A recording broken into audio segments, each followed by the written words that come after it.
Bonjour à tous, on se retrouve aujourd'hui pour une nouvelle vidéo. Ce sera pour le point lecture des lectures de janvier, donc ma première partie de janvier. Tout d'abord, je vais vous présenter l'e-book que j'ai lu en cette première quinzaine de janvier pour pas l'oublier. Il s'agit des Fluides d'Alice Moine chez Belfond.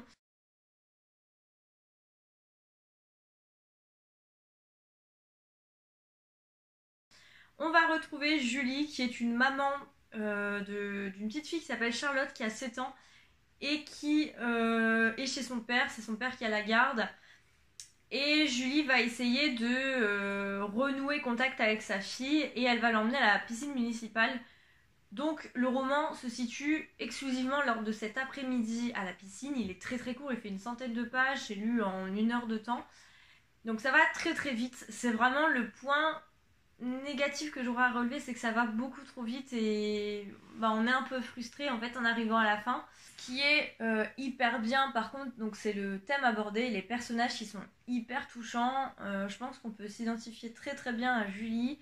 Elle parle de ses angoisses de femme, de ses angoisses de mère, de ses peurs, de son passé aussi, puisque si Charlotte est en garde chez son père, c'est l'effet boule de neige, mais qui débute par un événement tragique qui s'est passé il y a quelques années et que Julie a tué. Elle n'a jamais voulu en parler. Et du coup, elle a gardé ça pour elle et ça a enchaîné plein d'actions plus ou moins négatives.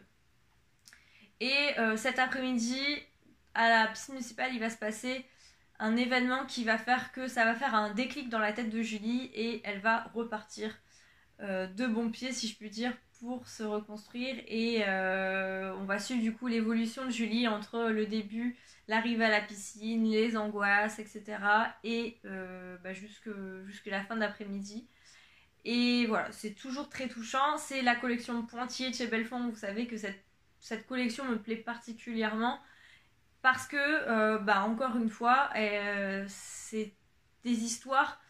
Ce sont des histoires qui sont marquantes, qui sont bouleversantes. En général, vous ne ressentez pas forcément indemne. Comme je vous l'ai dit, je l'ai lu très vite, hein, je l'ai lu en une heure, quelque chose comme ça. Et pourtant, ça m'a marqué, même si je vous l'ai dit au début de mon avis. Pour moi, ça a été très court, donc je suis un peu déçue. J'aurais vraiment voulu en avoir plus. Mais en même temps, c'est fait pour, parce que le rythme de notre lecture, c'est pour moi équivalent à ce qui se passe dans la tête de Julie. Ça va tellement vite, il y a tellement de choses qui se bousculent. On est un peu confus au début et puis après, petit à petit, on résout les problèmes et on voit de plus en plus clair. Donc voilà, pour moi, j'ai mis ça sur le compte de il faut qu'on ressente ce que ressent Julie et pour ça, ça l'a très bien fait. Mais c'est vrai que pour moi, ça a été très très rapide en fait cet après-midi à la piscine. Et du coup, pas un coup de cœur, mais en tout cas une très très bonne lecture. Et c'est pour ça que je vous recommande Les Fluides d'Alice Moine chez Belfond. Ensuite, avec Sabrina, on a lu en lecture commune Le Prédicateur de Camilla Lagerberg, je vais y arriver, chez Babel Noir. C'est la deuxième enquête de Patrick Elstrom et de Erika Folk, mais ici c'est vrai qu'on ne voit pas forcément beaucoup Erika. Et on va être sur l'enquête d'une jeune Allemande qui va se faire tuer et qui va être retrouvée dans le port de Falbaka. Et les policiers vont retrouver en dessous de ce cadavre des squelettes de deux jeunes femmes qui seraient mortes il y a plus de 20 ou 30 ans, 30 ans je crois, 20 ans, enfin bref, il y a plusieurs dizaines d'années. Et du coup, Patrick va devoir arrêter ses vacances pour trouver le meurtrier. J'ai beaucoup aimé, c'est un pavé mais qui se lit très très vite. À chaque fois on est surprise de lire aussi vite. J'adore découvrir la suite des aventures de Patrick et Erika. Là en plus, au vu de la fin de ce qui se passe dans leur vie perso, ça donne très très envie de lire la suite. C'est pour ça que je me suis commandé Le Tailleur de Pierre.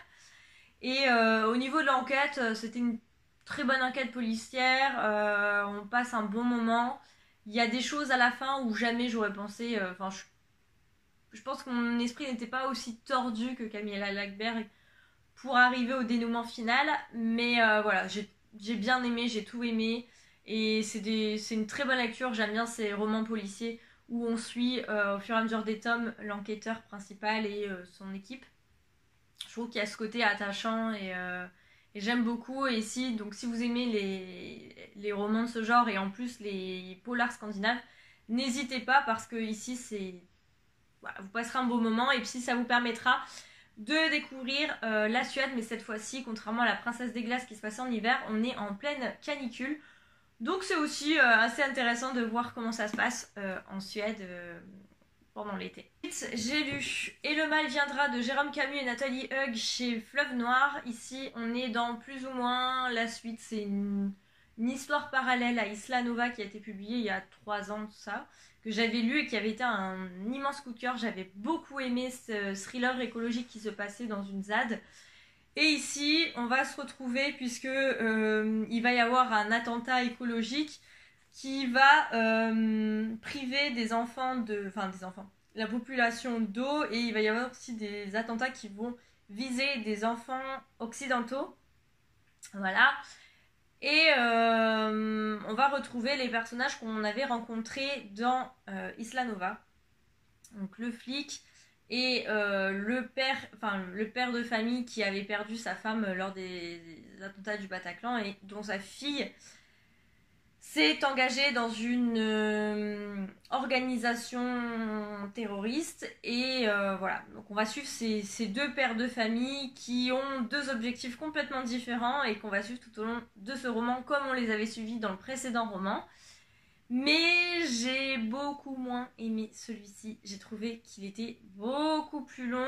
J'étais moins dans l'enquête, moins avec les personnages. Je pense que c'est le sujet en lui-même qui m'a moins hypé que la ZAD où je connaissais pas du tout. Et j'avais été ravie d'en connaître plus sur leur fonctionnement et sur ce qui s'est passé dans l'enquête. Ici, ça a été très intéressant. C'est toujours un roman aussi complexe. L'écriture est très travaillé, on sent que les auteurs ont mis du temps à l'écrire et à voir tous les tenants et les aboutissants.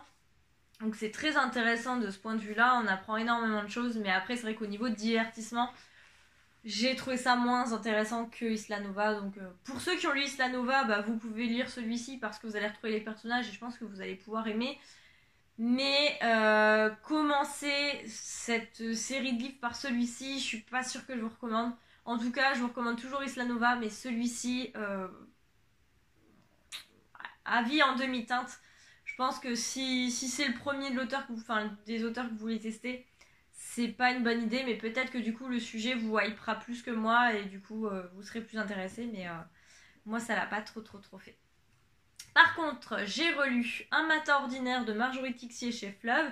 C'est un roman que j'avais lu il y a 1 an et demi de cela, quand il avait été auto-édité chez Libri Nova, que j'avais beaucoup aimé, que j'avais chroniqué. Et l'autrice m'a contactée il y a quelques mois pour me dire que son roman allait être édité chez Fleuve et qu'elle serait ravie de me l'envoyer.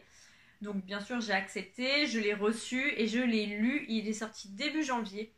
C'est un contemporain, on va retrouver Laurence qui est une infirmière, mère de 2 petites filles adorables et qui est mariée à Edmond, qui est un mari parfait, on peut dire, voilà, dont la relation se passerait très bien.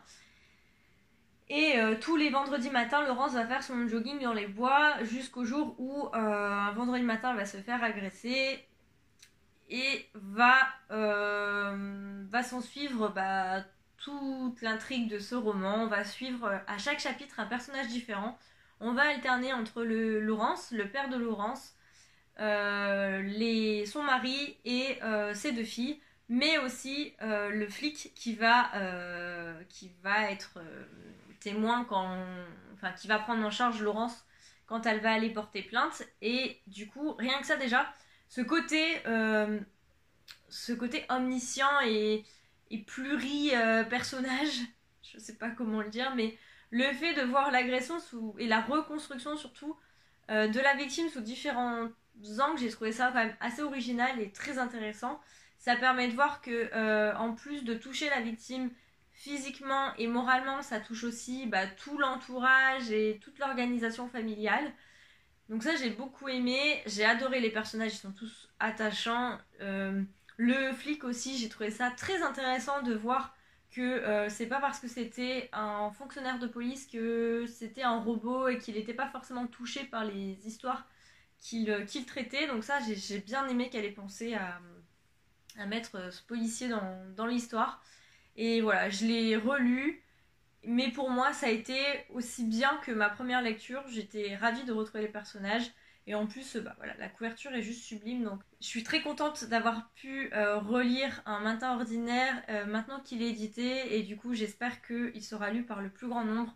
C'est plus facile de partager un roman édité qu'un auto-édité, puisque voilà, tout le monde ne lit pas en e-book. Mais vraiment, je vous recommande celui-ci si vous voulez un contemporain. Il est assez court et il est très très très bien. Dans ma chronique de ma première lecture, j'avais dit que ça me faisait beaucoup penser à Il est grand temps de rallumer les étoiles de Virginie Grimaldi parce que les deux filles de Laurence me font énormément penser aux deux filles du personnage principal dans le roman de Virginie. Donc voilà, je pense que le sujet est tout aussi lourd, mais des fois dans les romans de Virginie Grimaldi, il y a certes de l'humour, mais le fond est quand même assez dramatique. Donc voilà, si ça peut permettre de faire un peu de pub et de vous donner envie de lire ce roman, bah voilà, c'est un argument comme un autre. Et enfin, j'ai lu Sale gosse de Mathieu Palin chez l'Iconoclaste qui est sorti à la rentrée littéraire, je crois, de septembre, c'était pas de janvier. Dans ce roman, on retrouve Wilfried, qui est un jeune garçon de 15 ans qui a été abandonné par sa mère étant bébé, puisque sa mère était beaucoup trop jeune pour s'en occuper, elle se sentait incapable, donc elle a préféré l'abandonner. Il a grandi au sein d'une famille d'accueil aimante qui d'ailleurs souhaiterait l'adopter et pour Wilfried, sa vie c'est le foot, il mange foot, il vit foot, voilà, il respire foot et du coup il est bon aussi parce que c'est pas parce qu'on aime le foot qu'on est forcément bon, mais il va pouvoir intégrer un centre de formation et tout se passe bien jusqu'au jour où ces problèmes d'adolescent vont faire que ces problèmes d'adolescent et ces problèmes aussi du passé et voilà vont faire qu'il va se battre et il va se faire exclure de son centre de formation et il va devoir retourner dans les tours de cité où bien évidemment il y a plus de tentations qu'au centre de formation où c'est cadré. Là il va se retrouver un peu livré à lui-même dans la cité et malgré tout il va faire la rencontre de Nina qui est une éducatrice à la protection de la jeunesse et avec qui il va y avoir un lien très particulier et qui, je pense, que ce soit l'un pour l'autre, cette relation va les sauver, si je puis dire. Et voilà, j'ai beaucoup aimé cette histoire, je l'ai trouvée déjà très réaliste. Je trouve pas que ce soit surfait ou rempli de clichés, etc. C'est très juste, très humble. On sent que l'auteur a quand même des... Enfin, je crois que c'était son père qui était éducateur ou quelque chose comme ça. On sent que c'est tiré d'histoires, d'un mélange d'histoires qu'il a entendu, qu'il a vu, etc. Je crois même qu'il a suivi des éducateurs à la protection de la jeunesse. Et donc voilà, pour ce côté réaliste, j'ai beaucoup aimé. Je me suis énormément attachée à Wilfried. En fait, j'avais mal au cœur pour lui. Il va être du haut de ses 15 ans, bouleversé par tout ce qui se passe. Sa famille d'accueil qui d'un coup veut l'adopter, mais c'est pas vraiment sa famille. Est-ce qu'il se sent légitime en tant qu'enfant abandonné d'être aimé par une famille ? Sa mère qui va revenir suite à cette demande d'adoption, le fait de se faire exclure, du coup son avenir professionnel s'effondre, qu'est-ce qu'il va faire ? Pour lui, il n'avait pas réfléchi, il serait footballeur, donc là, toute sa vie se remet en question. Et du coup, voilà, j'ai beaucoup adoré. What ? J'ai beaucoup aimé ce roman, je vous recommande si vous ne l'avez pas lu. Je ne l'avais vu nulle part, c'est en fouillant à la FNAC que j'avais vu ce roman et qui m'a tiré. Du coup, comme après j'étais à la médiathèque, je l'ai vu, je l'ai emprunté. Mais avant mon passage à la FNAC, je l'avais vu nulle part et je trouve ça dommage parce qu'on parle d'autres romans de la rentrée littéraire, mais celui-ci j'ai l'impression qu'il est passé à la trappe ou alors je suis peut-être pas forcément les beaux comptes Instagram et YouTube. Mais voilà, si vous aimez les romans réalistes, contemporains, etc., ici on parle de jeunes de la cité et de construction aussi, puisque ce jeune de 15 ans va se construire, et notamment grâce à Nina, son éducatrice. Donc voilà, je vous recommande si vous ne l'avez pas lu, Sale gosse de Mathieu Palin chez l'Iconoclaste. Voilà, c'est tout pour les premières lectures de janvier. On se retrouve donc prochainement pour le book haul du mois de janvier et mes dernières lectures du mois de janvier. Ça fait beaucoup de janvier, mais voilà. N'hésitez pas à me dire en commentaire si je vous ai donné envie de lire l'un de ces livres, si vous l'avez lu, ce que vous en avez pensé, et je vous retrouve très très rapidement pour une nouvelle vidéo. Ciao!